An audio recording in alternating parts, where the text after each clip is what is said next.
यह दुनिया के सबसे सुरक्षित और कभी न लूटे गए बैंकों में से एक था। इसकी सुरक्षा इतनी मजबूत थी कि यहाँ चोरी करने की कल्पना तक नामुमकिन मानी जाती थी। चारों तरफ हथियारबंद गार्ड, हाईटेक कैमरे और मोशन सेंसर हर गतिविधि पर नजर रखते थे। बैंक के ठीक सामने स्पेनिश सेना का मुख्यालय था, जहाँ सैकड़ों मरीन हर समय तैयार रहते थे। इसकी सुरक्षा एक ऐसे अधिकारी के हाथों में थी जो पहले राष्ट्रीय सुरक्षा एजेंसी में बड़े अपराधियों और आतंकियों से लड़ चुका था। उसकी नजरों से कोई भी संदिग्ध हरकत बच नहीं सकती थी। लेकिन बैंक की असली ताकत उसका रहस्यमयी वॉल्ट था। 19वीं सदी में बना यह वॉल्ट इंजीनियरिंग का ऐसा चमत्कार था जिसका राज दुनिया के बड़े बड़े चोर भी नहीं समझ पाए थे। इसी के अंदर देश का सबसे कीमती खजाना छिपा हुआ था। अब कुछ लोग इस नामुमकिन चुनौती को स्वीकार करने वाले थे। उनका लक्ष्य था इस अभेद्य वॉल्ट तक पहुंचना। लेकिन क्या वे दुनिया के सबसे सुरक्षित बैंक में घुसकर अपना मिशन पूरा कर पाएंगे या हमेशा के लिए वहीं फंस जाएंगे? कहानी की शुरुआत गहरे समुद्र से होती है, जहां वॉल्टर नाम का एक व्यक्ति अपनी आर्टिफैक्ट साल्वेज कंपनी चलाता था। उसका काम समुद्र की गहराइयों में डूबे हुए जहाजों और खजानों की खोज करना था। एक दिन वॉल्टर और उसकी टीम समुद्र में एक खास मिशन पर निकले हुए थे। कई घंटों की खोज के बाद उन्हें सन 1645 में डूबा हुआ एक पुराना अंग्रेजी जहाज मिल जाता है। टीम के एक गोताखोर जेम्स को जहाज के अंदर एक रहस्यमयी बॉक्स दिखाई देता है। जब वह बॉक्स को खोलता है तो उसके भीतर से 3 बेहद प्राचीन सोने के सिक्के निकलते हैं। पहली नजर में ये साधारण सिक्के लगते थे, लेकिन असलियत में इनके भीतर एक ऐसा राज छिपा था जिसकी जानकारी मिलते ही कोई भी इंसान लालच में पड़ सकता था। वॉल्टर और उसकी टीम अपनी इस बड़ी खोज से बेहद खुश थे, लेकिन उनकी खुशी ज्यादा देर तक नहीं टिक सकी। अचानक उनका जहाज स्पेनिश नौसेना के युद्धपोतों से घिर जाता है। स्पेनिश अधिकारियों का दावा था कि यह खजाना उनके समुद्री क्षेत्र से निकाला गया है, इसलिए उस पर अधिकार स्पेन का है। इसके बाद बिना किसी देरी के नौसेना वॉल्टर की पूरी खोज को जब्त कर लेती है। अभी अभी मिले सभी कीमती आर्टिफैक्ट्स और वे 3 रहस्यमयी सोने के सिक्के भी स्पेनिश अधिकारियों के कब्जे में चले जाते हैं। वॉल्टर और उसकी टीम के सामने अब सिर्फ एक ही सवाल था कि आखिर उन सिक्कों में ऐसा क्या राज छिपा था। तीनों प्राचीन सोने के सिक्के अब स्पेनिश सरकार के कब्जे में थे। सरकार ने उन्हें दुनिया के सबसे सुरक्षित बैंक के रहस्यमयी वॉल्ट में रख दिया था। दूसरी तरफ वॉल्टर यह स्वीकार नहीं कर पा रहा था कि उसकी टीम ने सालों की मेहनत से जो खजाना समुद्र से निकाला था वह उससे छीन लिया गया। इसलिए उसने किसी भी कीमत पर उन सिक्कों को वापस हासिल करने का फैसला कर लिया। लेकिन समस्या यह थी कि बैंक में घुसना लगभग असंभव था। तभी उसे टॉम नाम के एक युवक के बारे में पता चलता है। टॉम जो इतना जीनियस था कि कई बड़ी कंपनियां उसे बिना डिग्री के नौकरी देने को तैयार थीं। करोड़ों की सैलरी और शानदार सुविधाएं उसके सामने थीं, लेकिन टॉम किसी के लिए काम नहीं करना चाहता था। वह अपनी अलग पहचान बनाना चाहता था। एक दिन अपने पिता के साथ बैठे हुए टॉम को एक रहस्यमयी संदेश मिलता है। संदेश में लिखा था कि उसकी जिंदगी का सबसे बड़ा मौका उसके सामने आने वाला है। यह पढ़कर उसकी क्यूरियोसिटी बढ़ जाती है और वह बताए गए जगह पर पहुंच जाता है। वहां उसकी मुलाकात लोरेन से होती है, जो एक चालाक चोर थी। लोरेन टॉम को वॉल्टर के पास ले जाती है। वॉल्टर सीधे मुद्दे पर आते हुए बताता है कि उसे दुनिया के सबसे सुरक्षित बैंक में घुसकर एक खास चीज वापस लानी है। इस मिशन में टॉम को सिर्फ उस रहस्यमयी वॉल्ट को समझकर उसे खोलने का तरीका ढूंढना है। टॉम को यह ऑफर अजीब लगता है। उसे समझ नहीं आता कि वह इस खतरनाक मिशन का हिस्सा क्यों बने। तभी वॉल्टर उसे बताता है कि मिशन सफल होने पर उसे इतनी दौलत मिलेगी कि उसकी आने वाली कई पीढ़ियां आराम से जिंदगी गुजार सकेंगी। इतना कहकर वह स्पेन का हवाई टिकट टेबल पर छोड़कर चला जाता है। उस रात टॉम इंटरनेट पर बैंक और उसके रहस्यमयी वॉल्ट के बारे में रिसर्च करता है। जितना ज्यादा वह इसके बारे में पढ़ता है, उतनी ही उसकी दिलचस्पी बढ़ती जाती है। आखिरकार वह अपने दिमाग की परीक्षा लेने के लिए स्पेन जाने का फैसला कर लेता है। स्पेन पहुंचते ही एयरपोर्ट पर लोरेन उसका स्वागत करती है और उसे टीम के गुप्त ठिकाने पर ले जाती है। वहाँ वॉल्टर उसका परिचय पूरी टीम से कराता है। टीम में क्लाउस नाम का एक खतरनाक कंप्यूटर हैकर था। जेम्स वॉल्टर का पुराना और भरोसेमंद साथी था, जबकि साइमन तकनीकी और फील्ड सपोर्ट का एक्सपर्ट था। हालांकि टीम के सदस्य टॉम को देखकर ज्यादा खुश नहीं होते, लेकिन टॉम को उनकी राय की कोई परवाह नहीं थी। इसी दौरान क्लाउस बैंक के कंप्यूटर सिस्टम में घुसने की कोशिश कर रहा था। उसने एक खास वायरस तैयार कर लिया था जिससे बैंक के कैमरों और निगरानी व्यवस्था पर कंट्रोल पाया जा सकता था। लेकिन बैंक के वॉइसमेल सिस्टम का पासवर्ड उनके पास नहीं था, इसलिए पूरा प्लान अटक गया था। तभी टॉम के दिमाग में एक आइडिया आता है। वह सुझाव देता है कि बैंक के किसी कर्मचारी को फोन करके यह विश्वास दिलाया जाए कि बैंक की मैसेजिंग सर्विस से उसके लिए एक जरूरी वॉइस मैसेज आया है। जैसे ही कर्मचारी उसे सुनने की कोशिश करेगा, वह खुद ही अपना पासवर्ड दर्ज कर देगा। हैरानी की बात यह थी कि प्लान पूरी तरह सफल हो जाता है। कुछ ही समय में क्लाउस बैंक के सुरक्षा सिस्टम और कई कैमरों तक पहुंच हासिल कर लेता है। अब टीम बैंक के अंदर की गतिविधियों पर नजर रख सकती थी। टॉम की सूझबूझ देखकर वॉल्टर उससे खुश हो जाता है। इसके बाद वह उसे 3 सोने के सिक्कों का असली रहस्य बताता है। वॉल्टर के अनुसार कई सदियों पहले एक अंग्रेज नाविक स्पेनिश शाही जहाज से भारी मात्रा में खजाना लेकर उसे कहीं छिपा गया था, लेकिन आज तक कोई नहीं जान पाया कि वह खजाना कहाँ दफन है। करीब 30 साल पहले वॉल्टर को एक पुराना लेटर मिला था जिसमें उस खजाने से जुड़ा एक महत्वपूर्ण सुराग मौजूद था। लंबे समय तक जांच करने के बाद उसे पता चला कि खजाने की असली लोकेशन उन 3 सोने के सिक्कों में छिपी हुई है। वर्षों की खोजबीन के बाद उसने उन सिक्कों को ढूंढ लिया था, लेकिन अब वे दुनिया के सबसे सुरक्षित बैंक के अंदर बंद पड़े थे। वॉल्टर टॉम को भरोसा दिलाता है कि अगर मिशन सफल हो गया तो खजाने की कीमत का हिस्सा पूरी टीम में बराबर बांटा जाएगा, और अगर वे असफल भी रहे तब भी उसे उसकी मेहनत और यहाँ तक आने के लिए अच्छा खासा भुगतान मिलेगा।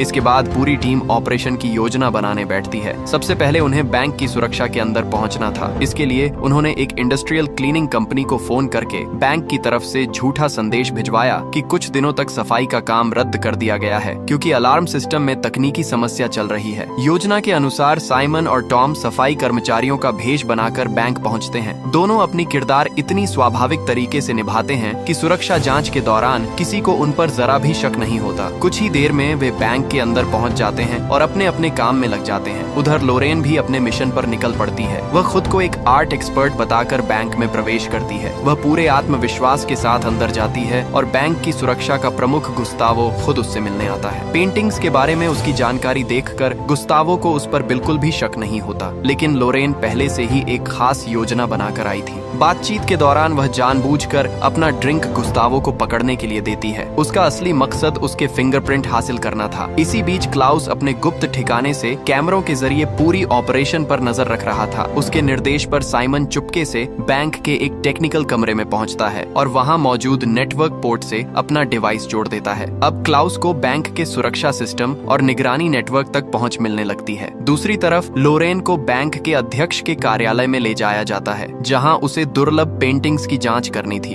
जैसे ही सुरक्षा गार्ड कमरे से बाहर निकलता है, लोरेन तुरंत अपना स्कैनिंग डिवाइस चालू कर देती है। वहीं क्लाउस बाहर बैठकर कैमरों की रिकॉर्डिंग एडिट कर रहा था ताकि सुरक्षा कर्मियों को ऐसा लगे कि लोरेन अब भी आराम से पेंटिंग्स का निरीक्षण कर रही है। असल में लोरेन का मकसद पेंटिंग्स देखना नहीं था, वह उस कमरे में छिपी वॉल्ट की चाबियों को ढूंढ रही थी। कुछ ही देर में उसे पहली चाबी मिल जाती है और वह एक 3D डिवाइस की मदद से उसकी हूबहू कॉपी तैयार कर लेती है। लेकिन तभी अचानक बैंक का अध्यक्ष वापस कमरे में आ जाता है। स्थिति बेहद खतरनाक हो जाती है क्योंकि क्लाउस द्वारा चलाया जा रहा नकली वीडियो अब खत्म होने वाला था। अगर सुरक्षा टीम को असली और नकली तस्वीरों का फर्क समझ आ जाता तो पूरा प्लान उसी समय खत्म हो जाता। मुश्किल हालात में भी लोरेन घबराती नहीं। वह तुरंत अध्यक्ष से कहती है कि वह थोड़ा पीछे खड़े हो जाएं ताकि वह पेंटिंग की बेहतर तस्वीर ले सके। अध्यक्ष को कुछ भी अजीब नहीं लगता। इस तरह लोरेन पकड़े जाने से बाल बाल बच जाती है। अध्यक्ष के दोबारा बाहर निकलते ही वह तेजी से दूसरी पेंटिंग के पीछे छिपी दूसरी चाबी को भी स्कैन कर लेती है। अब टीम के पास वॉल्ट तक पहुंचने के लिए जरूरी दोनों चाबियों की कॉपी मौजूद थी। उधर टॉम का मिशन भी कम खतरनाक नहीं था। उसे बैंक के एक मीटिंग रूम में जाकर वॉल्ट की आंतरिक बनावट को स्कैन करना था। वह चुपचाप मेज के नीचे घुस जाता है और अपना स्कैनर चालू कर देता है, लेकिन तभी अचानक कुछ अधिकारी मीटिंग के लिए कमरे में आ जाते हैं। टॉम सांस रोके मेज के नीचे बैठा रहता है जबकि उसके ठीक ऊपर मीटिंग शुरू हो जाती है, लेकिन एक कर्मचारी के हाथ से कुछ दस्तावेज नीचे गिर जाते हैं। वह उन्हें उठाने के लिए झुकने ही वाला होता है, लेकिन तभी अचानक पूरे बैंक में तेज अलार्म बज उठता है। अलार्म सुनते ही कमरे में मौजूद सभी लोग घबराकर बाहर की तरफ दौड़ पड़ते हैं। टॉम बाल बाल बच जाता है। दरअसल उसकी स्कैनिंग मशीन से निकली इलेक्ट्रिकल पल्स ने बैंक के सुरक्षा सिस्टम को सक्रिय कर दिया था। अचानक पूरे बैंक में अलार्म बजने लगता है और कुछ ही मिनटों में सामने मौजूद आर्मी मुख्यालय से हथियारबंद जवान बैंक को चारों तरफ से घेर लेते हैं। गुस्तावो तुरंत आदेश देता है कि जांच पूरी होने तक बैंक के अंदर मौजूद कोई भी व्यक्ति बाहर नहीं जाएगा। यह सुनते ही पूरी टीम की धड़कनें तेज हो जाती हैं। उधर लोरेन दूसरी चाबी की कॉपी बना चुकी थी, लेकिन उसे वापस अपनी जगह रखने का मौका नहीं मिला था। तभी बैंक का अध्यक्ष उसे अपने साथ बाहर चलने के लिए कह देता है। अगर चाबी गायब मिलती तो पूरा प्लान उसी समय बेनकाब हो जाता। ऐसे में टॉम एक बड़ा जोखिम उठाता है। वह चुपके से चाबी तक पहुंचता होता है। जैसे ही लोरेन चाबी गिराती है, टॉम सही समय पर उसे पकड़ लेता है और तुरंत उसकी असली जगह पर वापस रख देता है। लेकिन तभी एक सुरक्षा गार्ड कमरे में आ जाता है। वह टॉम से पूछता है कि वह वहाँ क्या कर रहा है। टॉम खुद को सफाई कर्मचारी बताता है और कहता है कि हेडफोन लगाए होने की वजह से उसे अलार्म सुनाई नहीं दिया। गार्ड उसकी बात मान लेता है और उसे वहाँ से जाने का आदेश देकर छोड़ देता है। दूसरी तरफ गुस्तावो जांच में पता लगाता है कि अलार्म का सिग्नल वॉल्ट वाले हिस्से से आया था। वह तुरंत सुरक्षा टीम को नीचे भेजता है, लेकिन वहाँ कुछ भी संदिग्ध नहीं मिलता। लंबी जांच के बाद कोई सबूत न मिलने पर सभी लोगों को जाने की परमिशन दे दी जाती है और टीम सुरक्षित बाहर निकल आती है। अब उनके पास बैंक की संरचना से जुड़ा बेहद जरूरी डेटा था। ठिकाने में लौटकर टॉम उसका जांच शुरू करता है और जल्द ही एक ऐसी चीज नोटिस करता है जिसे स्कैनर पूरी तरह पढ़ नहीं पाया था। वह हिस्सा पानी से भरा हुआ था। गहराई से जांच करने पर उसे पता चलता है कि वॉल्ट के ऊपर एक विशाल पानी का टैंक बना हुआ है। अगर कोई जबरदस्ती अंदर घुसने की कोशिश करे तो कुछ ही मिनटों में पूरा वॉल्ट पानी से भर सकता था। अंदर फंसे व्यक्ति के बचने की कोई संभावना नहीं रहती, लेकिन खतरा यहीं खत्म नहीं होता। टॉम यह भी पता लगाता है कि वॉल्ट के नीचे एक विशाल संतुलन प्रणाली लगी हुई है जो तराजू की तरह काम करती है। निर्धारित वजन में जरा सा भी बदलाव होते ही पूरा सिस्टम सक्रिय हो जाता और पानी छोड़ दिया जाता। यही वजह थी कि आज तक कोई भी चोर इस वॉल्ट तक नहीं पहुंच पाया था। अब टीम के सामने सबसे बड़ी चुनौती थी इस संतुलन प्रणाली को धोखा देना। जब तक इसका हल नहीं मिलता, वॉल्ट के अंदर जाना नामुमकिन था। इसी बीच अलार्म की घटना के कारण गुस्तावो को भी गालियां सुननी पड़ती है, क्योंकि बैंक अध्यक्ष का मानना था कि बिना किसी ठोस कारण के सेना बुलाकर उसने लोगों में दहशत फैला दी थी। उस समय पूरा देश फुटबॉल विश्व कप के जोश में डूबा हुआ था और बैंक के सामने हजारों लोग मैच देखने के लिए जमा हो रहे थे। अध्यक्ष के सलाहकार का मानना था कि जनरेटरों और इलेक्ट्रॉनिक उपकरणों के चुंबकीय प्रभाव की वजह से गलत अलार्म ट्रिगर हुआ होगा। उधर जेम्स और साइमन सीवर के रास्ते बैंक के नीचे तक पहुंचने का काम शुरू कर चुके थे। कई घंटों की खोजबीन के बाद वे उस विशाल संतुलन प्रणाली तक पहुंच जाते हैं और वहां जाकर उन्हें एहसास होता है कि टॉम बिल्कुल सही था। लेकिन अब एक नई समस्या सामने आ जाती है। वॉल्ट तक पहुंचने के लिए उन्हें नीचे से सुरंग बनानी थी और उनको कम से कम 15 दिन लगने वाले थे। अगर वे तेजी से ड्रिलिंग करते तो शोर सुनकर सुरक्षा टीम सतर्क हो जाती। पूरी योजना विश्व कप के दौरान होने वाले शोर और भीड़ का फायदा उठाने पर आधारित थी, लेकिन फाइनल मैच में सिर्फ 8 दिन बाकी थे, यानी समय आधा था और काम 2 गुना। ये सुनकर वॉल्टर पूरी तरह निराश हो जाता है। उसे लगने लगता है कि इतने करीब पहुंचकर भी उनका सपना अधूरा रह जाएगा। धीरे धीरे पूरी टीम का हौसला टूटने लगता है। लेकिन एक दिन वॉल्टर सामने वाली इमारत की छत से बैंक की सुरक्षा व्यवस्था का देख रहा होता है। तभी उसे एक महत्वपूर्ण बात समझ आती है। जब भी फुटबॉल मैच के दौरान हजारों दर्शक एक साथ चीयर करते थे, बैंक के कई मोशन डिटेक्शन कैमरे भीड़ की गतिविधियों पर ज्यादा फोकस करने लगते थे। इसका मतलब था कि सही समय पर ऊपर से बैंक में घुसा जा सकता था। हालांकि पूरी योजना अब स्पेन की राष्ट्रीय फुटबॉल टीम पर निर्भर थी। अगर स्पेन फाइनल में पहुंचती, तभी बैंक के बाहर इतनी बड़ी भीड़ जमा होती कि उनकी घुसपैठ छिप सके। कुछ दिनों बाद खुशखबरी आती है। स्पेन सेमीफाइनल जीतकर विश्व कप फाइनल में पहुंच चुका था। लेकिन दूसरी तरफ गुस्तावो भी हाथ पर हाथ रखकर नहीं बैठा था। एक दिन वह कंट्रोल रूम में कुछ सफाई कर्मचारियों की बातचीत सुन लेता है। तभी उसे पता चलता है कि बैंक की तरफ से सफाई का काम रद्द करने का कोई आधिकारिक आदेश कभी जारी ही नहीं किया गया था। ये सुनते ही उसे टॉम और साइमन की याद आ जाती है। वह पुराने कैमरा फुटेज निकलवाता है और दोनों की तस्वीरें हासिल कर लेता है। हालांकि उनका कोई आपराधिक रिकॉर्ड नहीं था, इसलिए उनकी पहचान नहीं हो पाती। फिर भी गुस्तावो सतर्क हो जाता है और बैंक में ज्यादा गार्ड और नए कैमरे लगवा देता है। उधर टॉम कई रातों से लगातार उस विशाल संतुलन प्रणाली का हल ढूंढ रहा था। आखिरकार उसे सफलता मिल जाती है।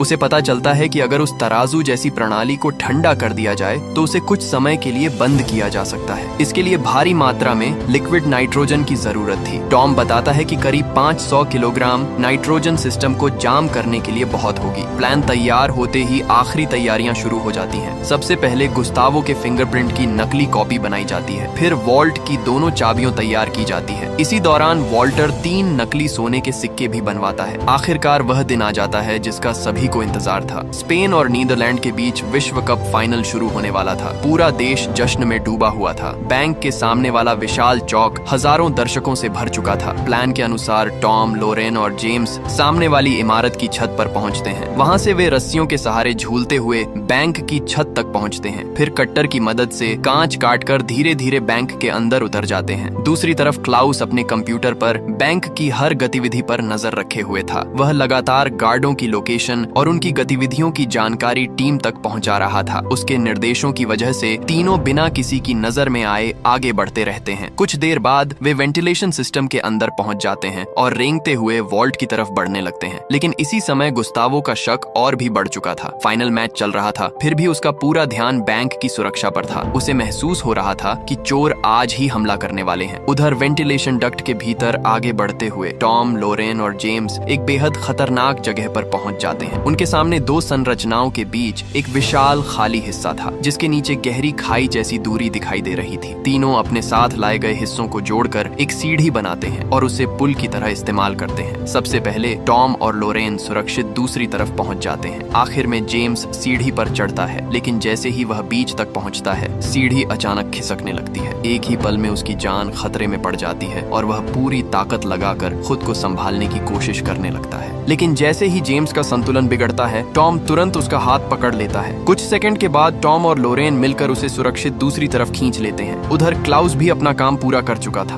उसने सुरक्षा सिस्टम का जरूरी कोड हासिल कर लिया था, जिसकी मदद से टीम वॉल्ट का पहला सुरक्षा दरवाजा खोलने में सफल हो जाती है। लेकिन असली चुनौती अभी बाकी थी। पहले दरवाजे के पीछे एक और विशाल और बेहद मजबूत दरवाजा मौजूद था। यही आखिरी सुरक्षा परत थी। इसे खोलने के लिए गुस्तावो के फिंगरप्रिंट और दोनों चाबियों का एक साथ इस्तेमाल जरूरी था। सभी लोग अपनी अपनी जगह तैयार हो जाते हैं। कुछ ही पलों बाद फिंगरप्रिंट स्कैन सफल हो जाता है। दोनों चाबियां भी काम कर जाती हैं और वर्षों से बंद वह रहस्यमयी दरवाजा धीरे धीरे खुलने लगता है। दरवाजे के पीछे वही विशाल संतुलन प्रणाली मौजूद थी, जिसके बारे में टॉम ने पता लगाया था। तभी नीचे सीवर में मौजूद सैम साइमन तुरंत नाइट्रोजन गैस छोड़ना शुरू कर देता है। धीरे धीरे सैकड़ों किलो गैस उस प्रणाली पर फैलने लगती है और कुछ मिनटों बाद ऐसा लगता है कि उनका प्लान सफल हो गया है। सबसे पहले टॉम अंदर कदम रखता है। जब कोई खतरा दिखाई नहीं देता तो लोरेन और जेम्स भी उसके पीछे अंदर चले जाते हैं। अब तीनों तेजी से उस बॉक्स को ढूंढने लगते हैं, जिसमें 3 सोने के सिक्के रखे गए थे। लेकिन उसी समय कंट्रोल रूम में बैठा गुस्तावो एक खतरनाक बदलाव नोटिस कर लेता है। उसे पता चलता है कि कुछ सेंसर अचानक बंद हो गए हैं। ये देखते ही उसे यकीन हो जाता है कि बैंक में कुछ बड़ा हो चुका है। वह तुरंत सिक्योरिटी को अलर्ट कर देता है। कुछ ही मिनटों में जांच टीम छत पर पहुंचती है और कटे हुए हिस्से को देखकर सब समझ जाती है। अब पूरा बैंक सेना और सुरक्षा बलों से घिर चुका था। उधर वॉल्ट के अंदर एक और बड़ी समस्या पैदा हो जाती है। नाइट्रोजन गैस का असर धीरे धीरे खत्म होने लगता है और संतुलन प्रणाली दोबारा सक्रिय होने लगती है। इसी बीच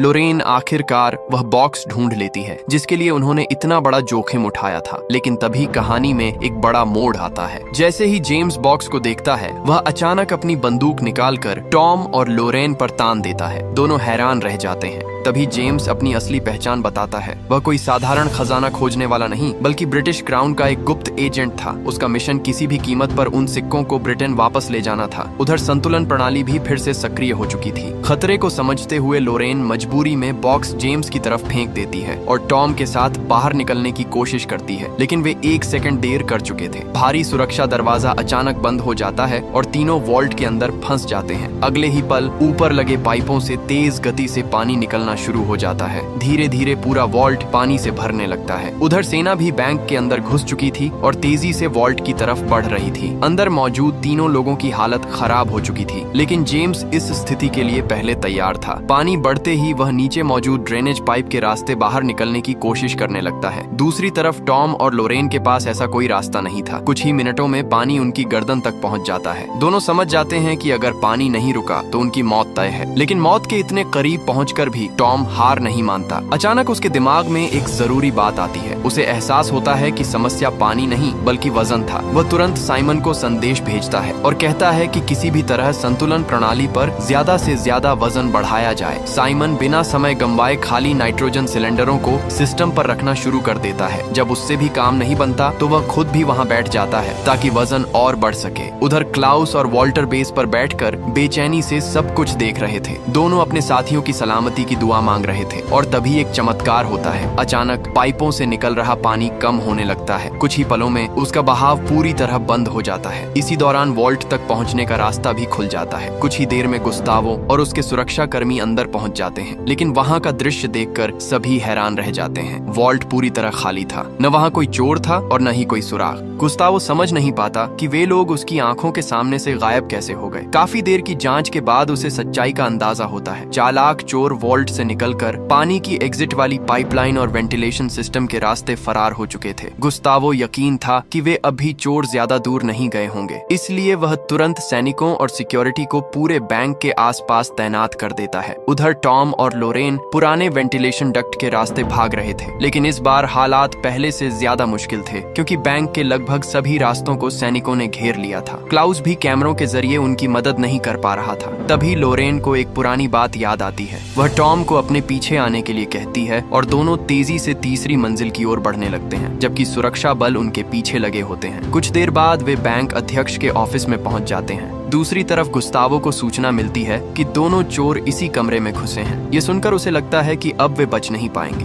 लेकिन जब सुरक्षा टीम दरवाजा तोड़कर अंदर पहुंचती है तो कमरा पूरी तरह खाली मिलता है। दरअसल जब लोरेन पहले यहाँ आई थी तभी उसने नोटिस किया था कि अध्यक्ष अक्सर इसी कमरे की खिड़की खोलकर सिगरेट पीता है। उसी समय उसने इस संभावित भागने के रास्ते को याद कर लिया था। अब उसी रास्ते का इस्तेमाल करके वह और टॉम इमारत से बाहर निकल चुके थे। गुस्तावो खिड़की से नीचे देखता है और उसे दूर जाते हुए दो काले कपड़ों वाले लोग दिखाई देते हैं। वह गोली चलाने ही वाला होता है, लेकिन उसका साथी उसे रोक देता है क्योंकि नीचे हजारों फुटबॉल समर्थक मौजूद थे। ऐसी स्थिति में गोली चलाना भारी तबाही मचा सकता था। मजबूर होकर गुस्तावो सैनिकों को भीड़ में उनकी तलाश करने का आदेश देता है, लेकिन टॉम और लोरेन पहले से तैयार थे। भीड़ में पहुंचते ही वे अपने काले कपड़े उतार देते हैं और आम फुटबॉल समर्थकों की तरह दिखाई देने लगते हैं। इतना ही नहीं, शक से बचने के लिए दोनों एक प्रेमी जोड़े की तरह व्यवहार करने लगते हैं। कुछ ही सेकंड में वे हजारों लोगों के बीच पूरी तरह घुल मिल जाते हैं और आखिरकार सैनिक भी उन्हें पहचान नहीं पाते। दूसरी तरफ वॉल्टर की मुलाकात मार्गरेट से होती है। तभी सच्चाई सामने आती है कि मार्गरेट और जेम्स दोनों ब्रिटिश इंटेलिजेंस एजेंट थे। उनका असली मिशन उन 3 सोने के सिक्कों को ब्रिटेन वापस ले जाना था। वॉल्टर उनसे सिक्कों को लेकर समझौता करने की कोशिश करता है, लेकिन मार्गरेट साफ इनकार कर देती है। उधर जेम्स सिक्कों को लेकर इंग्लैंड पहुंच जाता है और एक विशेषज्ञ प्रोफेसर की मदद से उन पर मौजूद निर्देशांकों को पढ़ने की कोशिश करता है, लेकिन उसे नहीं पता था कि वॉल्टर पहले ही उसकी असलियत समझ चुका था। इसी वजह से उसने लोरेन को एक खास काम सौंपा था। सही समय पर लोरेन ने असली सिक्कों की जगह नकली सिक्के रख दिए थे, यानी जेम्स और मार्गरेट जिन सिक्कों को लेकर इतने खुश थे वे असल में नकली थे। सच्चाई पता चलते ही दोनों बुरी तरह गुस्से में आ जाते हैं। उधर फ्रांस के पश्चिमी तट के पास एक खूबसूरत द्वीप पर वॉल्टर और उसकी टीम आखिरकार चैन की सांस ले रही थी। खतरनाक मिशन पूरा हो चुका था और सभी पहली बार सुकून महसूस कर रहे थे। इसी दौरान टॉम भी अपनी जिंदगी में आगे बढ़ चुका था और उसने पायलट लाइसेंस हासिल कर लिया था, लेकिन असली रोमांच अभी खत्म नहीं हुआ था। कुछ समय बाद लोरेन असली तीनों सिक्के निकालती है और उन पर मौजूद निर्देशांकों को पढ़ना शुरू करती है। सभी को उम्मीद थी कि खजाना किसी सुनसान द्वीप या समुद्र की गहराइयों में छिपा होगा, लेकिन जब असली लोकेशन सामने आती है तो हर कोई हैरान रह जाता है। खजाना किसी दूर दराज जगह पर नहीं बल्कि इंग्लैंड के एक बैंक के अंदर छिपा हुआ था, और यह कोई साधारण बैंक नहीं बल्कि दुनिया के सबसे आधुनिक और अत्याधुनिक सुरक्षा सिस्टम वाले बैंकों में से एक था। ये सुनते ही टीम के सभी सदस्य एक दूसरे की तरफ मुस्कुराकर देखते हैं, क्योंकि उन्हें समझ आ चुका था कि उनकी सबसे बड़ी चुनौती अभी बाकी है। और इसी के साथ ये कहानी यही खत्म होती है। अगर पार्ट 2 देखना है तो कमेंट करना मत भूलना।